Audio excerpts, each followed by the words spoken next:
Hello po, magandang buhay po sa ating lahat. Sa lahat po ng makakapanood nitong video ito. Ako po ay concerned lang po pagdating sa inyong mga kalusugan. Kaya i-introduce ko po sa inyo ang aming produkto na 34-in-1 coffee po ng First Vita Plus. Ito po ay hindi siya ordinaryong kape. Ito po ay gulay at prutas. 34 po ang prutas at gulay. Kaya po tinawag itong 34-in-1 black coffee. Okay, ang ginamit pong panlasa sa kanya ay stevia. Ano po, yung maganda po yung stevia, siyempre sa may mga sakit na diabetic.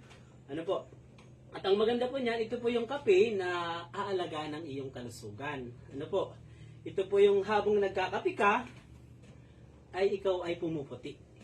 At habang ikaw ay nagkakape, pwede kang tumaba. At habang ikaw ay nagkakape, pwede kang sumeksi. At habang ikaw ay nagkakape, siyempre sabi nung iba, pag nagkakape, hindi rin nakakatulog. Ang First Vita Plus po, habang siyempre, pag ito po ininom mo, napapaganda po ang inyong pagtulog. At ang maganda po nito, nawawala po yung ating stress. At ang maganda po nito, kung ikaw po ay acidic, yung baga, pag nagkakape ka, nahalatang sikmura mo, kung ano nararamdaman mo sa katawan mo, try nyo po ang First Vita Plus. At ang maganda po nito, ito po yung kape na papanormalin po ang inyong pagtulog. Pagagandahin po ang inyong